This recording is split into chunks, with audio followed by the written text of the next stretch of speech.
नमस्कार, कार्यक्रम issue of the डेमा स्वागत छ। म सुषमा श्रेष्ठ। दर्शकवृन्द, कार्यक्रम इश्यू अफ द डेमा आज हामी प्रधान न्यायाधीश चोलेन्द्र शमशेर जवरालाई लगाइएको महाभियोग प्रस्ताव र त्यस विषयमा निरन्तर भइरहेको समितिको छलफलको विषयलाई केन्द्रित भएर कार्यक्रमलाई अगाडि बढाउनेछौँ।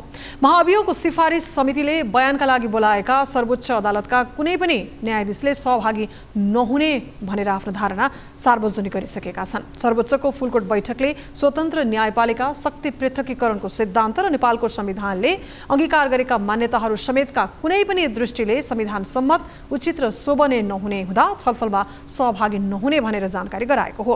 निलम्बित प्रधान न्यायाधीश चोलेन्द्र शमशेर जवराले बयानको क्रममा नाम मुछेका कायम मुकायम प्रधान न्यायाधीश र अन्य न्यायाधीशहरूलाई समितिले बयानका लागि आज बोलाएको थियो। मीनबहादुर रायमाझी, अनुप्रा शर्मा, कल्याण श्रेष्ठ र सुशीला कार्कीले संयुक्त पत्र पठाई जवराले बयानका क्रममा आफूहरूको समेत नाम उल्लेख गरेकोमा ध्यानाकर्षण भएको जनाएका छन्। नेपालको संविधानको धारा 101 अनुसार जे विषयमा महाभियोग लगाइएको हो तिनैको विषयमा केन्द्रित भई सिफारिस समितिले छानबिन अगाडि बढाउनु पर्ने भन्दै आरोप लागेका व्यक्तिले अरूलाई अभियोग लगाउन नसक्ने पूर्व प्रधान न्यायाधीशहरूले औल्याएका छन्। बयानका लागि अनुपस्थित हुने निर्णय गरेपछि समितिले बैठक सारेको हो। अहिले महाभियोग सिफारिस समितिले कानुन व्यवसायीहरूसँग छलफललाई अगाडि बढाएको छ। यिनै सन्दर्भमा रहेर आज हामी कुराकानी गर्नेछौँ। हामीसँग स्टुडियोमा अधिवक्ता डाक्टर पुण्य प्रसाद खतिवडा हुनुहुन्छ। सबैभन्दा पहिला यहाँलाई स्वागत छ। नमस्कार। धन्यवाद। अब यो न्यायालयभित्र व्यथिति छ, न्यायालयभित्रका विवादहरू बेला बेलामा आउने गर्छन्, छरपष्ट पनि हुने गर्छन्। यति हुँदाहुँदै पनि जब प्रधान न्यायाधीश चोलेन्द्र शमशेर जवरालाई महाभियोग प्रस्ताव दर्ता भएको थियो, महाभियोग लगाउने भनेर प्रक्रिया सुरु भएको थियो, त्यति बेलामा नै यो प्रक्रिया चाहिँ सही छैन, यो प्रक्रिया गलत हो भनेर यहाँहरूले पनि रिट दिनुभएको थियो। अहिले यो समग्र प्रक्रिया अगाडि बढिराखेको छ। पछिल्लो घटनाक्रमलाई, यो परिस्थितिलाई यहाँले कसरी हेरिराख्नु भएको छ? अब यसलाई दुई किसिमले मूल्याङ्कन गर्न सकियो। एउटा चाहिँ जुन संवैधानिक पदाधिकारीहरू भनौँ, प्रधान न्यायाधीशलाई र अन्य पदाधिकारीहरूलाई, संवैधानिक पदाधिकारीहरूलाई महाभियोग लगाउने सम्बन्धी जुन व्यवस्था छ त्यो व्यवस्था संवैधानिक व्यवस्था भयो र संविधानमा के कस्तो अवस्थामा चाहिँ महाभियोगको प्रस्ताव पेश गर्न सकिन्छ भन्ने कुरो पनि स्पष्ट रूपमा छ र सो व्यवस्थालाई टेकेर स्पष्ट आधार कारणसहित चाहिँ महाभियोगको प्रस्ताव अगाडि बढाइएको छ कि छैन भन्ने कुरा एउटा हुन्छ। र अर्को कुरो भनेको चाहिँ यो महाभियोगको प्रस्ताव अगाडि बढाइसकेपछि त्यसलाई कसरी लियो, त्यहाँभित्र चाहिँ जुन पुरा गर्नुपर्ने चाहिँ एउटा कानुनी जुन प्रक्रियाहरू छन् ती प्रक्रियाहरू चाहिँ पुरा गरिए कि गरिएनन् भन्ने दुई प्रकारले चाहिँ हेर्नुपर्ने जस्तो लाग्छ। र त्यसरी हेर्दाखेरि यो महाभियोगको प्रस्तावको उठान पनि गैर कानुनी, अझ हामीले त भनिरहेका छौँ यो एक किसिमको चाहिँ महाभियोगको प्रस्ताव मात्रै गैर कानुनी भन्नुभएको कि जो व्यक्तिलाई महाभियोग लगाएको छ त्यो व्यक्तिलाई लगाउनु हुन्न? होइन होइन, त्यो व्यक्ति होइन, यहाँ व्यक्तिको कुरा नगरौँ, यहाँ चाहिँ प्रवृत्तिको कुरो गरौँ। जुन महाभियोग प्रस्तावको पछाडिको आधार छ नि त्यो आधार भनेको गैर कानुनी रूपबाट चाहिँ सिर्जना भयो। जुन चाहिँ एउटा भनौँ अब अदालतमा चाहिँ एउटा अराजक आन्दोलन गरेर त्यस्तै गरेर चाहिँ न्यायाधीशहरूले चाहिँ कुनै संविधान कानुन न्यायका सिद्धान्त विपरीत लामो समय जुन आन्दोलन गर्यो, हजुर, त्यसमै होइन, बार एसोसिएसन र केही व्यक्तिहरू लाग्नुभयो, होइन, बार एसोसिएसन लाग्यो, केही व्यक्तिहरू लाग्नुभयो, साथसाथै चाहिँ सर्वोच्च अदालतका मान्य न्यायाधीशहरू नै लाग्नुभयो, होइन। जबकि माननीय न्यायाधीशहरूले अर्थात् कुनै पनि अदालतमा भनौँ कुनै पनि कारणले अदालतलाई को चाहिँ इजलास बहिष्कार गर्न पाइँदैन। त्यो एउटा न्यायको चाहिँ एउटा आधारभूत सिद्धान्त हो, आधारभूत मूल्य मान्यता हो। त्यो इजलास बहिष्कार गर्न नपाउनेमा उहाँहरूले चाहिँ इजलास बहिष्कार गर्नुभयो र सो सम्बन्धमा चाहिँ हामीले सूचना पनि माग्यौँ। सूचना माग्दाखेरि त्यो सूचना पनि उहाँहरूले दिन इन्कार गर्नुभयो भने उहाँहरू आफू चाहिँ के काम गरियो त्यो कामको चाहिँ पछाडि कारणहरू के छन् त्यो पनि नदिने र कुनै व्यक्तिका विरुद्ध, जस्तो अहिले चाहिँ सम्माननीय प्रधान न्यायाधीशज्यूको कुरो आएको छ, चोलेन्द्र शमशेर जवरा विरुद्ध चाहिँ पेश गरिएको महाभियोगको प्रस्ताव त्यही अराजक आन्दोलन र चाहिँ गैर कानुनी गैर संवैधानिक कार्यहरूको पृष्ठभूमिबाट चाहिँ आएको हुनाले त्यो सुरुमै गलत थियो। र त्यस पछाडि पनि देखिन्छ, त्यस पछाडि जुन चाहिँ यसलाई प्रक्रिया अगाडि बढाइएको छ त्यो प्रक्रिया त सरासर पटक चाहिँ कस्तो गरिएको छ भनेदेखि यसले कानुनलाई चाहिँ उल्लङ्घन गर्दै प्रक्रियाहरू अगाडि बढाइएको छ र त्यसैको श्रृङ्खलाको रूपमा आजको अवस्था जटिल अवस्था चाहिँ आइपुगेको स्थिति छ। हजुर, अब नेपाल बार एसोसिएसनको आन्दोलनको कुरा पनि यहाँले जोड्नुभयो। उहाँले लामो समय नै आन्दोलन गर्नुभयो होइन। निलम्बित प्रधान न्यायाधीश, त्यतिखेर प्रधान न्यायाधीश उहाँ कुर्सीमै बसिरहँदाखेरि पनि उहाँ कुन ढोकाबाट छिर्नुहुन्छ भनेर पनि त्यो ढोका नै कुरेर बसेको अवस्था देखियो। त्यो बेलाको त्यही आन्दोलनकै प्रतिफल मात्रै हो अहिले यो महाभियोग प्रस्ताव यसरी अगाडि बढेको भन्न मिल्छ र? होइन, आन्दोलन, हजुर धन्यवाद। यो आन्दोलन एउटा कारण हो। मैले अघि पनि भने यहाँ संविधानदेखिकै डिफेक्ट छ। हाम्रो संविधान कसरी बनाइएको छ भने 2072 को संविधान सरकार सञ्चालन गर्ने राजनीतिक दलहरूलाई नै तपाईँ दोषी। हजुर बिल्कुल, म आउँछु त्यसमा। 2072 को संविधान भनेको चक्रव्यूहको रूपमा बनाइएको छ। जस्तो के छ भने यसमा पुँजीवादबाट चाहिँ पुँजीवादको सबै संरचनाहरू बनाएर चाहिँ समाजवादमा जाने कुरो गरिएको छ। जुन भनेको चाहिँ के छ भनेदेखि यो काशी जान यो उसको कुतीको बाटो भने जस्तो छ होइन। हामीले जानको लागि चाहिँ अब तर संविधानमा के गरियो भने त्यहाँ चाहिँ समाजवाद उन्मुख भनियो, तर व्यवस्था के गरियो भने सम्पूर्ण चाहिँ तपाईँको चाहिँ एउटा राष्ट्रहित विपरीतका चाहिँ व्यवस्थाहरू, त्यस्तै गरेर जनहित विपरीतका व्यवस्थाहरू, मौलिक हकमा चाहिँ एउटा तपाईँ हेर्नुहुन्छ प्रत्येक मौलिक हकका कुराहरू चाहिँ यो वास्तवमा अव्यावहारिक र चाहिँ आम नागरिकहरूको चाहिँ विरुद्धमा चाहिँ त्यो व्यवस्थाहरू गरिएका छन् मौलिक हक भनेर त्यहाँ सरसर्ती हेर्दाखेरि पनि होइन। र यही श्रृङ्खलामा न्यायालयलाई पनि कस्तो गरिएको छ भनेदेखि राजनीतिक अखडा बनाउने र न्यायालयमा चाहिँ राजनीति चाहिँ जबरजस्ती चाहिँ त्यहाँभित्र चाहिँ राजनीति पसाएर चाहिँ न्यायालयलाई चाहिँ ध्वस्त बनाएर नेपाललाई चाहिँ सधैँभरि अस्थिर र सकेसम्म चाहिँ यसलाई चाहिँ कोल्याप्स गर्ने हिसाबले चाहिँ यो संविधानको व्यवस्था गरिएको छ र त्यही व्यवस्थाको चाहिँ अहिले कार्यान्वयनको चरणमा रहिरहेको स्थिति देखिन्छ। र यो महाभियोगको श्रृङ्खला पनि वास्तवमा त्यही नै हो। महाभियोग लगाउने तर अभियोगलाई पूर्णतः चाहिँ प्रस्ताव मात्र जाने, अगाडि चाहिँ बढाउन सक्ने स्थिति पनि देखिन्छ विगतदेखि नै। यो महाभियोग लगाउन सकिन्छ कुनै व्यक्तिले, जस्तो संविधानमा स्पष्ट कुराहरू लेखिएका छ कार्यक्षमताको, खास गरेर कार्यक्षमताका चाहिँ आधारमा होइन, उसको आचरणको कुरो, पदीय मर्यादा विपरीतका कार्यहरू गरेको आधारमा चाहिँ महाभियोग प्रस्ताव पेश गर्न सकिन्छ। तर यो महाभियोग भनेको सामान्य अभियोग लगाउँदाखेरि त आधार कारण प्रमाणहरू स्पष्ट रूपमा लिएर जानुपर्छ र त्यो व्यक्तिलाई यदि त्यो अभियोग लगाइएको कारणले र पछि पुष्टि हुन नसक्ने स्थिति रहेछ भने त्यो व्यक्तिको सम्मानपूर्वक बाँच्न पाउने अधिकारको पनि चाहिँ हनन हुन जान्छ है भन्ने कुरोलाई विचार गर्नुपर्ने हुन्छ। र यो महाभियोग त त्यसै पनि महाजोडिएपछि यसमा धेरै गम्भीरतापूर्वक यसले चाहिँ सम्पूर्ण राज्य व्यवस्थालाई चाहिँ यसले असर गर्छ, न्यायपालिकालाई असर गर्छ, शक्ति पृथकीकरणको सिद्धान्तलाई असर गर्छ, देशको छविलाई असर गर्छ, राष्ट्रिय हितलाई असर गर्छ भनेर चाहिँ खम्बीर आधार प्रमाण कारणहरू चाहिँ लिएर महाभियोगको प्रस्ताव उठान गर्नुपर्थ्यो। तर यहाँ त्यस्तो भएन। त्यो नभएको कारणले गर्दाखेरि चाहिँ झन् सबै देशको शक्ति पृथकीकरणलाई त असर पर्ने भइहाल्यो, देशको चाहिँ राष्ट्रहित विपरीतै यो राजनीतिक दलहरूको पनि नियत अलिकति सफा देखिन है। यसरी पनि बुझौँ, किनभने महाभियोग प्रस्ताव त अलि अगाडि बढेको थियो, तर अहिले आएर यो छलफल हुँदै गर्दाखेरि यसमा आशंका गर्ने ठाउँ त रह्यो नि होइन। यसमा चाहिँ अब राजनीतिक दलहरू कसरी चलेका छन् भन्नेतर्फ पनि हुन्छ। हुन त म राजनीतितर्फ त्यति नजोडौँ, तर पनि जुन अदालतले चाहिँ एउटा राजनीतिक विषयलाई वास्तवमा निर्वाचनको कुरो र संसदभित्रको कुरो भनेको त्यो राजनीतिक कुरो हो, त्यसमा अदालत प्रवेश गर्न मिल्दैन। शक्ति पृथकीकरणको सिद्धान्त मान्ने हो भने अदालतले त्यस्ता कुराहरूबाट आफूलाई बाहेक गर्नुपर्छ, किनभने राजनीतिमा न्याय हुन सक्दैन।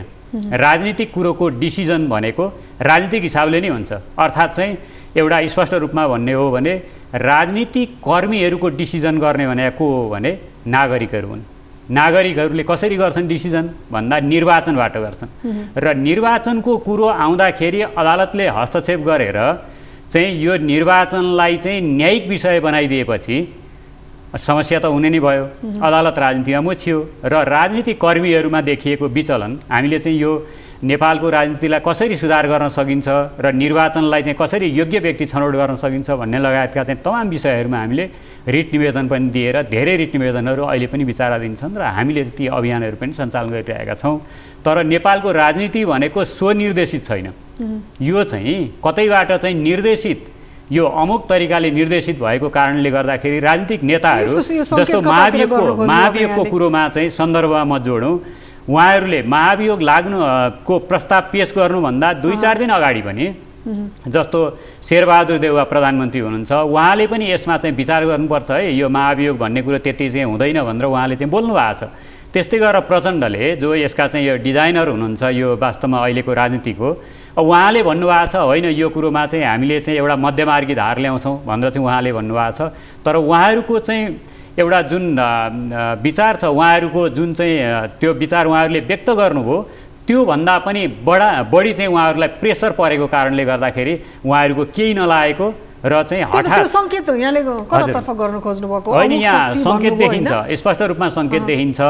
केही व्यावसायिक मित्रहरू पनि हुनुहुन्छ होइन, र त्यसै गरेर जुन एउटा भन्नुहुन्छ यो चाहिँ पूर्व न्यायाधीशहरूको पनि देखिन्छ होइन। त्यस्तै गरेर चाहिँ अब अदालतकै केही न्यायाधीशहरूको पनि त्यसमा स्वार्थ जोडिएको देखियो। र चाहिँ यो वास्तवमा भन्ने हो भनेदेखि नेपालको चाहिँ न्यायालयलाई कसरी हुन्छ आफ्नो पकेट बनाइराख्ने र चाहिँ एक किसिमले भन्ने हो भनेदेखि यसलाई चाहिँ एउटा कुनै अमुक शक्तिको चाहिँ एउटा आफ्नो प्रभावको विषय बनाउने किसिमले चाहिँ लान सकिन्छ भन्ने तत्त्वहरू चाहिँ यसमा लागेका छन्। हजुर, भोलि आज चाहिँ प्रधान न्यायाधीश चोलेन्द्र शमशेर जवरालाई महाअभियोग लगाउने स्थिति आयो भने भोलि त्यही न्यायाधीशहरूलाई पनि त फेरि उहाँहरूलाई पनि त फर्केर लगाउने स्थिति त आउँछ। बिल्कुल, यहाँले एकदम साह्रै चाहिँ सारगर्भित यो वास्तवमा प्रश्न सोध्नुभयो। यही सम्बन्धमा हामीले अब म यसमा धेरै जान त मिल्दैन, यही सम्बन्धमा हामीलाई कुनै एउटा भनौँ न कुनै चोलेन्द्र शमशेर जवराजी हुनुभयो सम्माननीय प्रधान न्यायाधीश, उहाँको कुरो छैन, एउटा कुनै व्यक्तिको कुरो होइन, यहाँ प्रवृत्तिको कुरो छ। मैले अघि निवेदन गरिसकेँ, यहाँ संविधानको कुरो छ, शक्ति पृथकीकरणको कुरो छ, सबैको आफ्ना तरिकाले चाहिँ काम गर्न पाउने एउटा अविचलित ढङ्गले चाहिँ आफ्नो कार्यक्षमता देखाउन सक्ने एउटा चाहिँ जुन त्यो आधारको कुरो छ। त्यस्तै गरेर न्यायपालिकाको कुरो छ। यी सबैमा चाहिँ असर पर्न सक्छ कि सक्दैन भन्ने हिसाबले कुरो उठाउनु पर्ने हो। त्यो किसिमले उठाइएन। त्यो नउठाइएको कारणले गर्दाखेरि चाहिँ यो प्रधान न्यायाधीश चोलेन्द्र शमशेर जवरालाई चाहिँ महाभियोग लगाइयो, कसैको बहकाउमा लागेर चाहिँ महाभियोग लगाइयो र त्यो महाभियोगले अन्ततः सर्वोच्च अदालत, अन्य अदालतको कुरो नगरौँ, यो सबैभन्दा माथिल्लो चाहिँ यो अभिलेख अदालत भएको हुनाले र चाहिँ न्यायपालिकाको एउटा माथिल्लो तह पनि भयो, शक्ति पृथकीकरणको हिसाबले पनि यसलाई जोगाउने जिम्मा सर्वोच्च अदालतको हो। सर्वोच्च अदालत आफै लडापमा परिरहेको छ र सर्वोच्च अदालतका मान्य न्यायाधीशज्यूहरू जसले इजलास बहिष्कार गर्नुभयो बिना आधार कारण भए पनि इजलास बहिष्कारै गर्न पाइँदैन।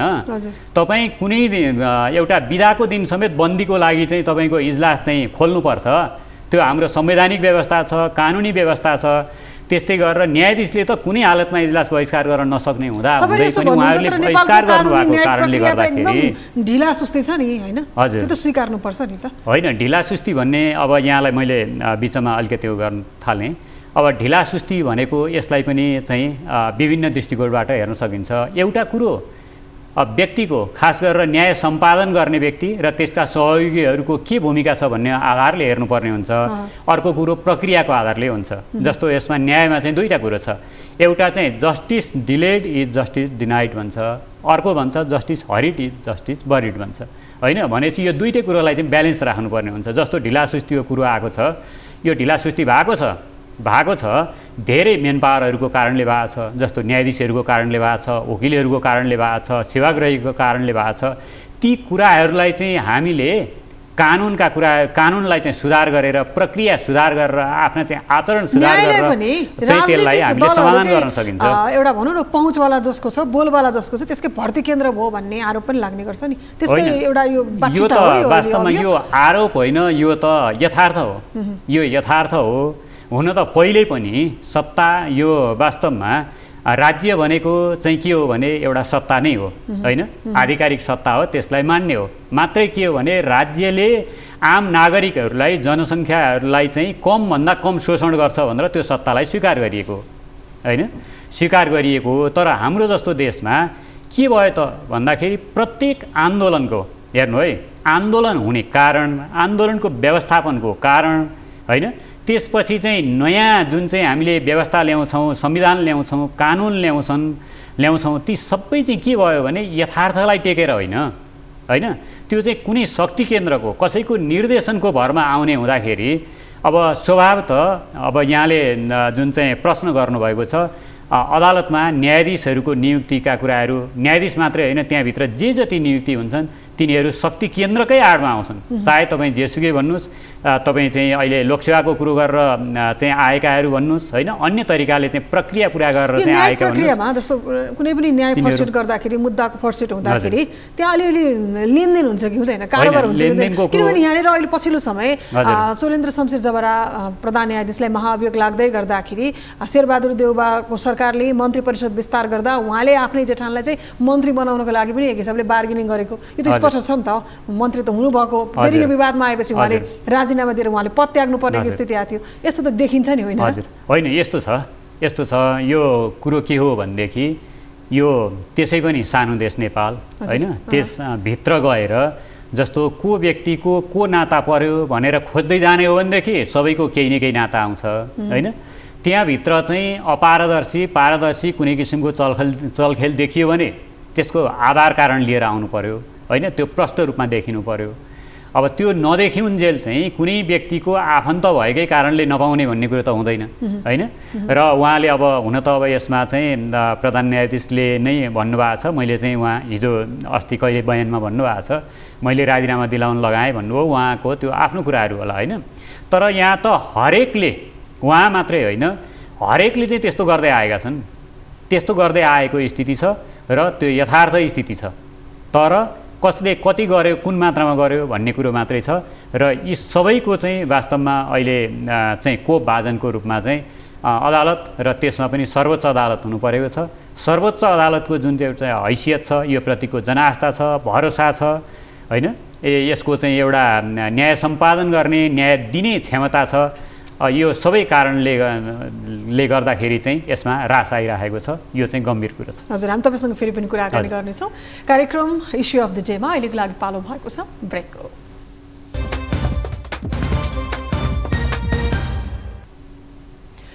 ब्रेकपछि कार्यक्रम इस्यु अफ द डेमा फेरि पनि स्वागत छ। आज हामीसँग अधिवक्ता डाक्टर पुण्यप्रसाद खतिवडा स्टुडियोमा हुनुहुन्छ।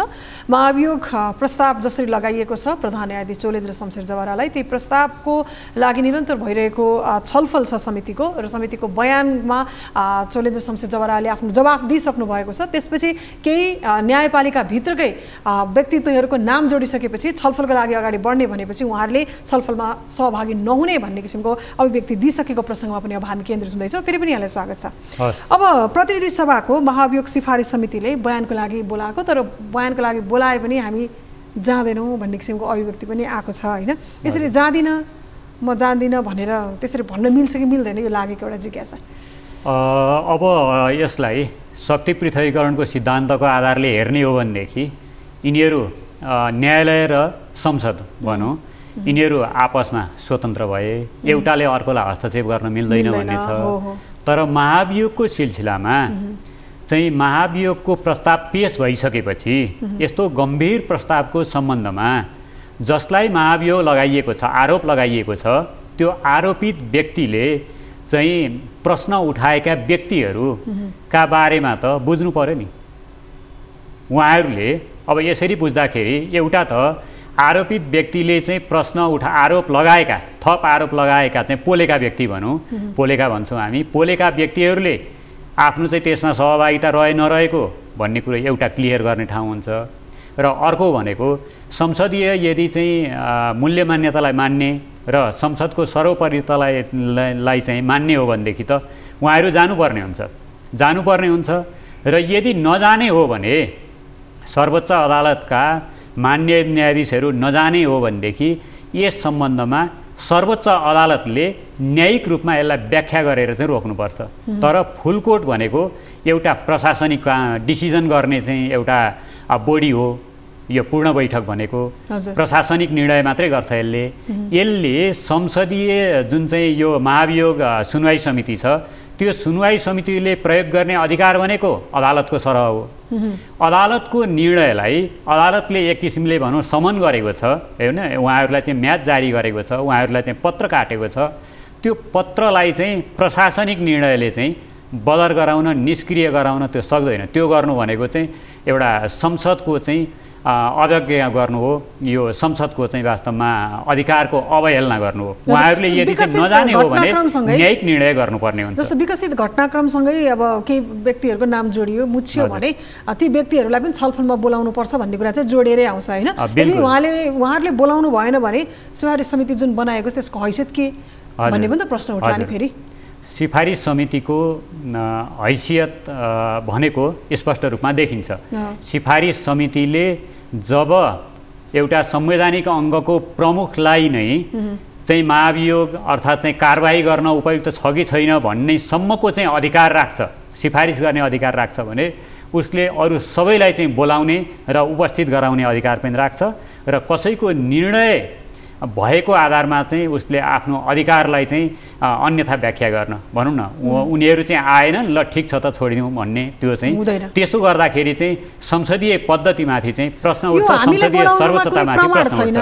प्रधान न्यायाधीश चोलेन्द्र शमशेर जवराले जवाफ दिने भन्दा पनि बढी चाहिँ बयान दिएर भाषण गरेको शैलीमा आफ्ना कुराहरू राख्नुभयो, त्यसकै आधारमा त हामीलाई बोलाउन मिल्छ र भनेर उहाँहरूले अभिव्यक्ति दिइराख्नु होइन। त्यो कुरो उहाँहरूले निर्णय गर्ने कुरो, उहाँहरूले भन्ने कुरो होइन नि, त्यो कुरो त प्रधान न्यायाधीशलाई महाभियोग प्रस्ताव पेश गर्न उहाँहरूले उक्साउँदाखेरि अर्थात् चाहिँ महाभियोग प्रस्ताव पेश गर्दाखेरि नि विचार गर्नु पर्थ्यो नि। प्रधान न्यायाधीश जस्तो चाहिँ एउटा न्यायपालिकाको त्यस्तै गरेर चाहिँ सर्वोच्च अदालतको चाहिँ प्रमुखलाई चाहिँ बिना आधार कारण चाहिँ त्यत्तिकै महाभियोग प्रस्ताव लाउनलाई उहाँहरूले उक्साउने पनि होइन नि। जस्तो यहाँ मैले अब यहाँ समक्ष चाहिँ एउटा सानो कुरो राखौँ। अब यो महाभियोग प्रस्तावको मैले चाहिँ पहिलो बुँदा चाहिँ यहाँ मसँग छ। अब यसलाई हेरौँ, 1 नम्बरमा के छ भने महाभियोग लगाउनु पर्ने आधार र कारण भनेको छ। 1 नम्बरमा लोकतन्त्र, मानवाधिकार, जनताको न्याय, विधिको शासन, संवैधानिक सर्वोच्चता एवं स्वतन्त्र, सक्षम, निष्पक्ष र जिम्मेवार न्यायपालिकाको जगेर्ना गर्न वर्तमान प्रधान न्यायाधीश असक्षम रहेका छन्। यस्ता हचुवा किसिमको आरोप लगाएर चाहिँ उहाँहरूले महाभियोग प्रस्ताव पेश गर्नको चाहिँ उक्साउने होइन। र यसको चाहिँ जस्तो अहिले चाहिँ महाभियोग प्रस्तावको यो फेस गरिरहनु भएको, समितिमा फेस गरिरहनु भएको, बयान गरिरहनु भएको चाहिँ प्रधान न्यायाधीशले यसको के जवाफ दिने? जवाफ दिँदा त समग्र सबै कुराहरू समेट्नु परेन, यसमा कुनै ठोस आधार कारणै छैन भनेदेखि अब अदालतकै कुरो हेरौँ, अदालतले यसमा सिद्धान्तै प्रतिपादन गरेका छ। 2 जना प्रधान न्यायाधीश पहिलेका चाहिँ माननीय हुनुहुन्थ्यो, उहाँहरू पछि प्रधान न्यायाधीश हुनुभयो, गोपाल पराजुली हुनुभयो र अहिलेकाहीँ चाहिँ यो चाहिँ महाभियोगको चाहिँ यो अहिले फेस गरिरहनु भएको छ चोलेन्द्र शमशेर, उहाँहरूले नै सिद्धान्त प्रतिपादन गर्नुभएको छ। म एउटा निवेदन गरिहालौँ, पद अनुरूप आचरण नगरेको भन्ने कुरा अमूर्त हुन सक्दैन। यहाँ त अमूर्त अघि मैले कुरो गरेको कुराहरू जस्तो यो चाहिँ यो लोकतन्त्र, मानवाधिकार यी सबैको भायोलेट गरेको भन्ने कुरो त अमूर्त भयो नि। त्यस्ता अमूर्त यो त भन्नै पर्दैन थियो, संविधानको उल्लङ्घन भयो भनेर एउटा ख्यास चाहिँ निवेदन दिए त भइहाल्थ्यो नि। भने यस्ता कुरा लिएर जाँदाखेरि मैले यो भनिहालेँ, पद अनुरूप आचरण नगरेको भन्ने कुरा अमूर्त हुन सक्दैन। पद अनुरूप आचरण नगरेको भन्ने कुरा वस्तुगत आधारबाट प्रमाणित भएको देखिनुपर्छ। भनेपछि स्पष्ट आधार प्रमाण लगाएर प्रस्तावै पेश भएको छैन भने उहाँले के प्रस्तावमा केमा चाहिँ उहाँले डिफेन्ड गर्ने भन्दा यस्तै कुराहरू लिएर चाहिँ डिफेन्ड गर्ने हो।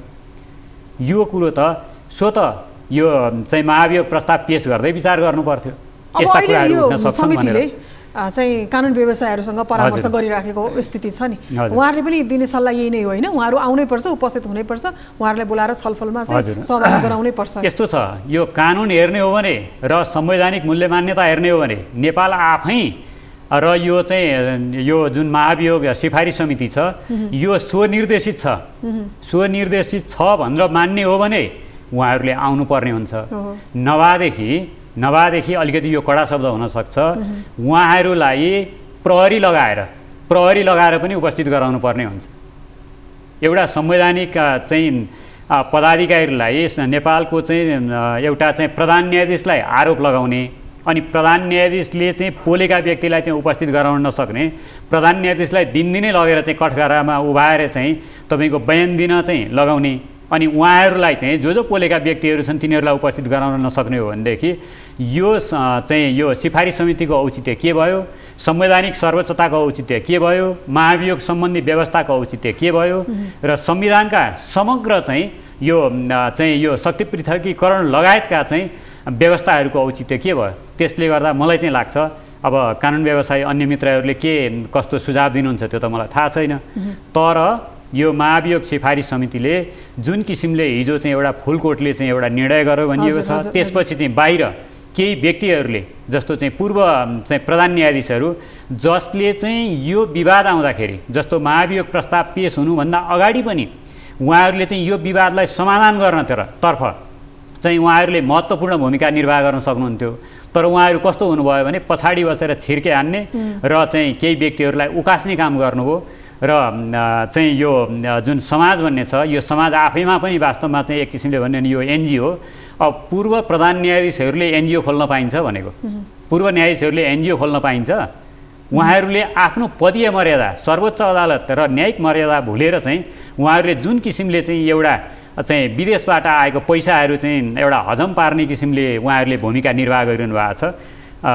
योलाई चाहिँ वास्तवमा आधार मान्न हुँदैन र यस्ता कुरालाई आधार मान्यो भने वास्तवमा यो महाभियोग सम्बन्धी यो सिफारिस समिति छ, सिफारिस समितिको न्यायिक अधिकार चाहिँ अधिकारको कुरा गर्दै गर्दा अब अहिले जसरी चोलेन्द्र शमशेर जबराले केही न्यायाधीश पूर्व न्यायाधीशहरूको प्रधान न्यायाधीशहरूको पनि नाम लिनुभएको छ, त्यो हिसाबले हेर्दै गर्दा उहाँहरूलाई पनि बोलाएर छलफल गर्ने भन्ने यो स्थितिसम्म आउँदाखेरि नि त हाम्रो यो संसद त चोलेन्द्र जबरालाई किन चाहिँ यो महाभियोग प्रस्ताव लगायो भन्ने कुरा आफैमा स्पष्ट रहन्छ भन्ने जस्तो पनि देखिन्छ नि? हजुर, स्पष्ट छैन। मैले अघि निवेदन गरिसकेँ, जसले अहिले भनौँ न खास गरेर चाहिँ अहिले गठबन्धनका दुईजना हुनुहुन्छ, प्रधानमन्त्री हुनुहुन्छ, त्यस्तै गरेर चाहिँ अब प्रचण्ड हुनुहुन्छ, साथसाथै माधव नेपालले त भनिसक्नुभयो होइन हामीलाई चाहिँ हटाउन अर्थात् चाहिँ हामी विरुद्ध चाहिँ अदालतबाट फैसला हुन लागेको थियो, हामीले ठिक पारिदिउँ भनेर उहाँले मिडियामै भनिसक्नु भएको छ। अभिव्यक्तिहरू आइरहेको अवस्थामा अब यदि चोलेन्द्र शमशेर जबराले जसको नाम लिनुभयो उसैलाई बोलाएर यो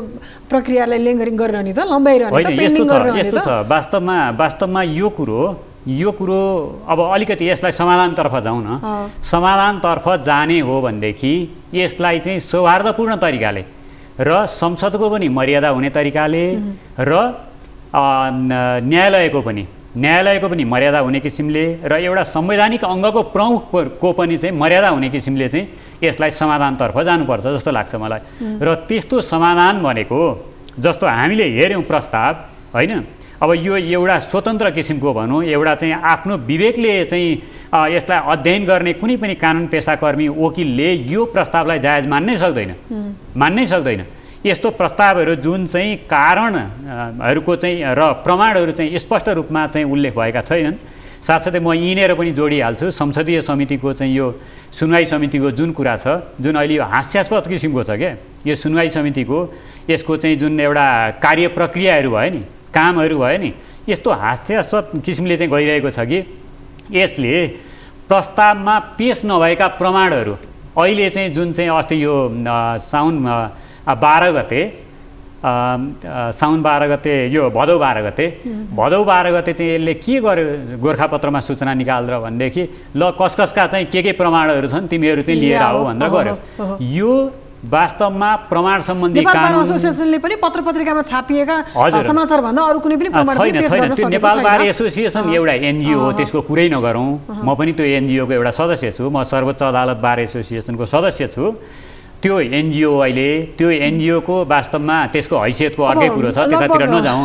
र मैले अहिले यहाँ चाहिँ एउटा गरिहालेँ, यसमा स्पष्ट पारिहाल्छु के छ भने जस्तो अहिले जुन चाहिँ यो महाभियोग सिफारिस समिति छ, सिफारिस समितिले प्रमाणहरू सङ्कलन गर्नको लागि त्यसरी पब्लिक नोटिस गर्न पाउँदैन। त्यो भनेको त्यो चाहिँ प्राकृतिक न्यायको सिद्धान्त, प्रमाण सम्बन्धी कानुन, सबै सम्पूर्ण कानुनहरू र चाहिँ न्यायका मूल्य मान्यताको विपरीत हुन्छ।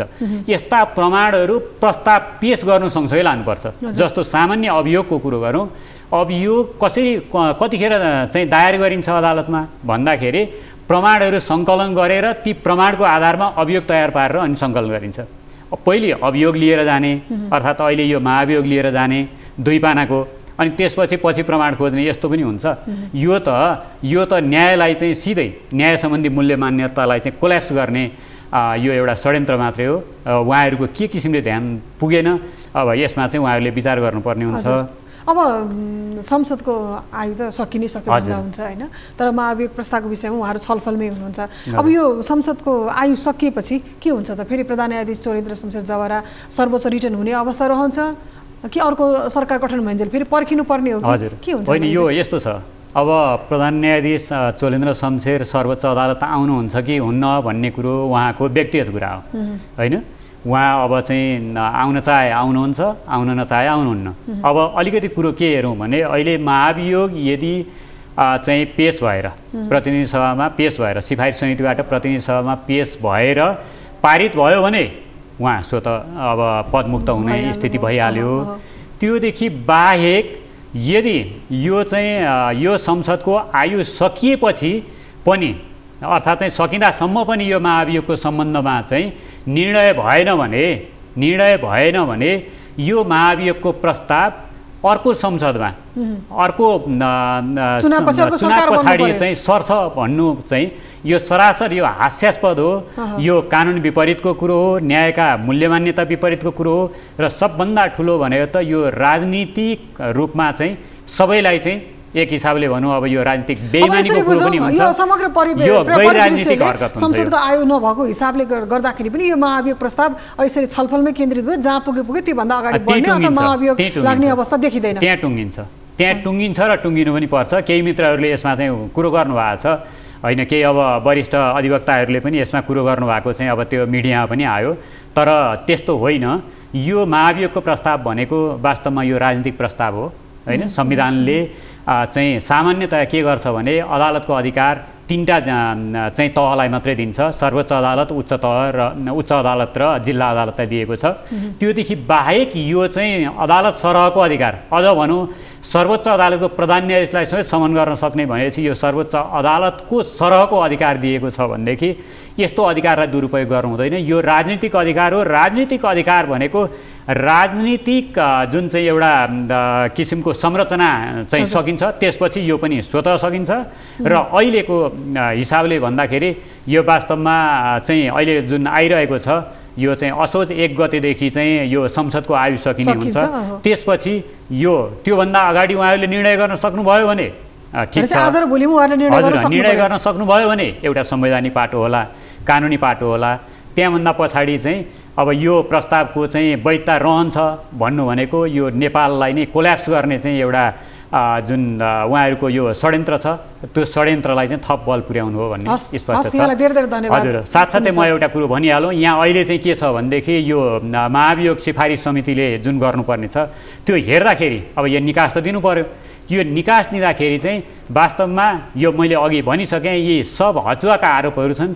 यी आरोपहरू पुग्न नसक्ने भयो भनेर महाभियोग सिफारिस समितिले चाहिँ यथाशक्य चाहिँ प्रतिनिधि सभामा यो चाहिँ यसको रिपोर्ट पेश गरेर अहिलेका चाहिँ प्रधान न्यायाधीशलाई चाहिँ यो चाहिँ वास्तवमा सफाइ दिनेतिर गयो भनेदेखि वास्तवमा ससम्मान काम गर्ने वातावरण चाहिँ प्रदान गर्यो भने न्यायालयको भविष्य बाँच्छ। त्यसै गरेर चाहिँ राजनीतिक एउटा अलिकति भए पनि इमान्दारिता कायम रहन्छ। नत्र भनेदेखि चाहिँ नेपालको चाहिँ राष्ट्रिय हितमा ठुलो यो चाहिँ गम्भीर आघात पर्ने कुरोहरू हुन्छ। र यसको चाहिँ सम्पूर्ण भागीदार चाहिँ यो अहिले चाहिँ खास गरेर भनौँ न यो गठबन्धनका नेताहरू र चाहिँ जो चाहिँ यसमा चाहिँ अराजक किसिमले चाहिँ एउटा नेपालको न्यायपालिका र यो न्यायिक गरिमालाई चाहिँ ध्वस्त पार्न लागेका छन्, उनीहरूले चाहिँ यसको जिम्मेवारी लिनुपर्छ। धन्यवाद सर, यहाँलाई फेरि पनि। दर्शकवृन्द, कार्यक्रम इस्यु अफ द डेमा प्रधान न्यायाधीश चोलेन्द्र शमशेर जवरालाई लगाइएको महाभियोग प्रस्तावको विषयमा नै आज हामी केन्द्रित भएका थियौँ। आजको लागि कार्यक्रम यति नै, बिदा पाऊँ। नमस्ते।